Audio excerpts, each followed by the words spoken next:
Bisikan Dimensi.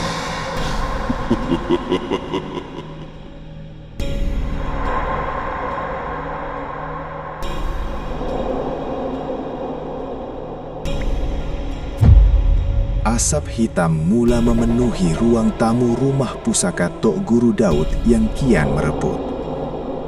Api yang dicetuskan oleh Zaki menjulang dengan rakus, menjilat langsir buruk dan lantai kayu yang kering. Zaki berdiri di tengah-tengah marakan api itu. Wajahnya yang dahulunya bersih sebagai anak muda yang warak di masjid, kini berubah menjadi bengis dan menyeramkan. Ketawanya mengilai bersatu dengan bunyi kayu yang merekah dimakan api. "Kau lihat, lebay. Kau lihat," jerit Zaki sambil menuding jari ke arah jasad Muslim yang kaku di atas lantai. "Cucu kesayangan kau kini hanya jasad kosong. Rohnya sudah aku kunci di alam cermin. Kau tidak akan dapat membawanya pulang." Lebay Min menarik nafas panjang. Beliau tidak menunjukkan riak panas maupun takut. Di dalam dadanya hanya ada tawakal yang menggunung. Beliau memandang jasad Muslim, kemudian memandang serpihan cermin gaib yang masih berputar di udara, bagaikan pusaran hitam yang menghisap segala cahaya di sekelilingnya. Tanpa mempedulikan Zaki, Lebay Min melabuhkan punggungnya. Beliau duduk bersila di sisi kepala Muslim. Tongkat kayunya diletakkan di sisi. Beliau memejamkan mata, memulakan satu zikir yang amat dalam. "Ya Hayyu, Ya Qayyum, Ya Dzal Jalali wal Ikram." Setiap bait kalimah itu dilantunkan dengan penuh tertib. Suasana di dalam rumah itu tiba-tiba berubah. Walaupun api sedang marak, namun di sekeliling Lebay Min dan Muslim, udara terasa sejuk dan tenang. Zaki yang melihat keadaan itu menjadi semakin berang.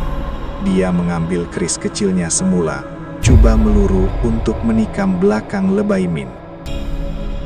"Jangan kau berani mengganggu urusan Allah, Zaki!" Lebay Min melaungkan potongan ayat dari Al-Quran dengan nada yang amat bergetar.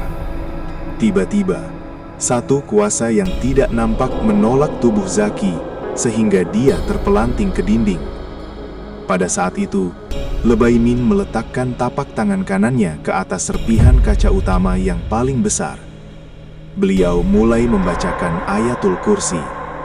Setiap kali beliau sampai ke kalimah, "Wala ya'uduhu hifzuhuma, wahuwal aliyul azim." Beliau mengulanginya sebanyak 7 kali dengan penuh keyakinan.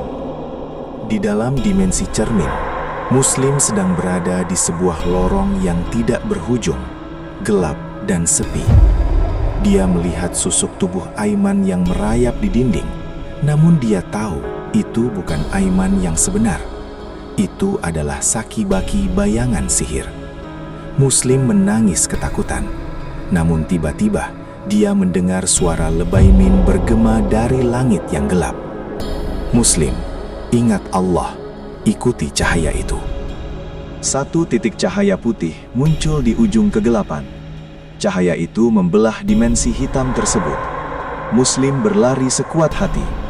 Dia dapat merasakan tarikan yang sangat kuat. Di alam nyata, serpihan kaca di hadapan Lebay Min mulai retak 1000.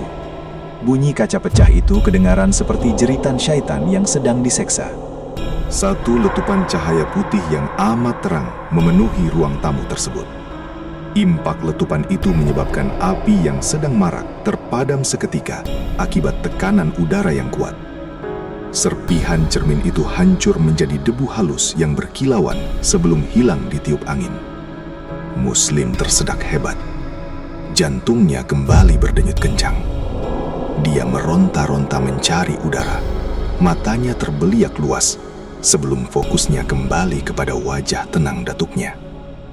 "Atu," bisik Muslim lemah.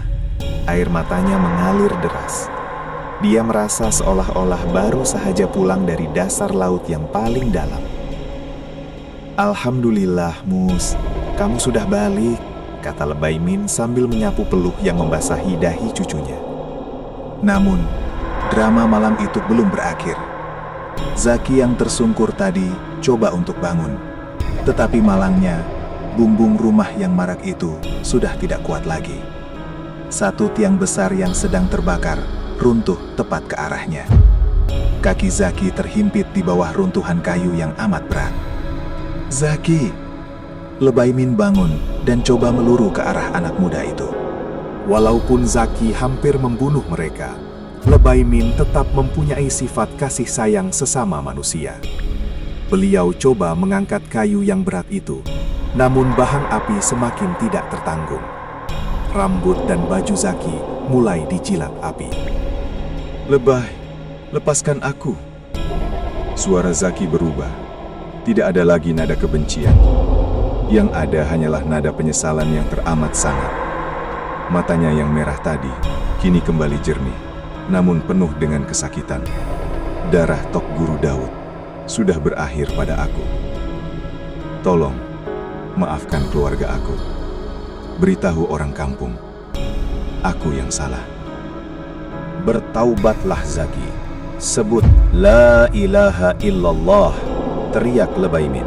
Zaki hanya mampu mengukir senyuman tawar sebelum satu lagi runtuhan bumbung menutup pandangan mereka.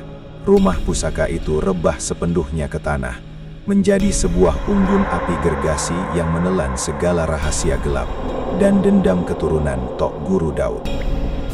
Lebaimin memapah Muslim keluar dari kawasan semak itu. Mereka berdiri dari jauh menyaksikan rumah pusaka itu hangus dijilat api, sehingga menjadi abu. Langit di ufuk timur mula bertukar warna kemerahan, menandakan waktu subuh bakal tiba. Keheningan pagi itu terasa berbeda. Bunyi burung-burung hutan mula kedengaran. Tidak lagi kedengaran suara burung hantu yang menyeramkan seperti malam-malam sebelumnya. Setibanya mereka di rumah, mereka mendapati Aiman sudah terjaga. Dia sedang duduk di birai katil, kelihatan bingung, tetapi wajahnya pucatnya sudah hilang. Dia tidak lagi mencangkung, tidak lagi mempunyai kuku yang hitam. "Atuk, Mus, kenapa semua orang nampak letih sangat nih?" tanya Aiman dengan nada yang suci. Seolah-olah dia langsung tidak tahu bahwa tubuhnya telah menjadi perumah kepada puaka selama berhari-hari. Lebaimin hanya tersenyum nipis. "Tak ada apa, Aiman. Kamu cuma tidur lama sangat. Pergi mandi, kita nak ke masjid. Kita nak sujud syukur pada Allah." Beberapa minggu selepas kejadian itu, penduduk kampung mula bercakap tentang kehilangan Zaki. Ada yang kata dia melarikan diri ke bandar, namun hanya Lebaimin dan Muslim yang tahu kebenaran di sebalik abu rumah pusaka di utara kampung itu. Muslim kini bukan lagi pemuda yang penakut. Kejadian ditarik roh ke dalam cermin telah mengajarnya tentang erti kekuatan iman. Dia sering membantu Lebaimin di masjid dan mula mempelajari ilmu-ilmu agama dengan lebih mendalam. Pada satu petang, ketika mereka duduk di beranda sambil menikmati angin sepoi-sepoi bahasa, Muslim bertanya kepada datuknya, "Atuk, kenapa Zaki pilih jalan tuh? Dia nampak macam orang baik di masjid." Lebaimin mengeluh kecil sambil memusingkan butir tasbihnya. "Mus, syaitan itu tidak datang kepada kita dalam rupa yang hodoh sahaja. Kadangkala, dia datang dalam bentuk dendam yang kita rasa adil. Zaki membiarkan luka lama keluarganya menjadi baja kepada hasad dengki. Apabila hati sudah gelap, sejuta rakaat sholat pun tidak akan memberi kesan jika kita tidak membuang sombong dalam diri." Muslim mengangguk faham.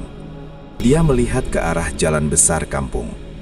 Puaka Lorong 9 kini hanya tinggal sejarah. Kesan minyak hitam di lantai rumah mereka sudah lama dibersihkan.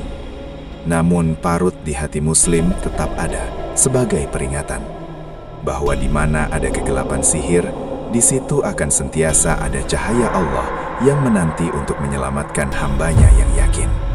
Kampung itu kembali damai. Bau hanyir bangkai digantikan dengan bau tanah yang disiram hujan rahmat. Dendam sudah lebur, dan yang tinggal hanyalah ketenangan sebuah perkampungan yang kini bebas daripada bayang-bayang masa lalu. Bisikan Dimensi.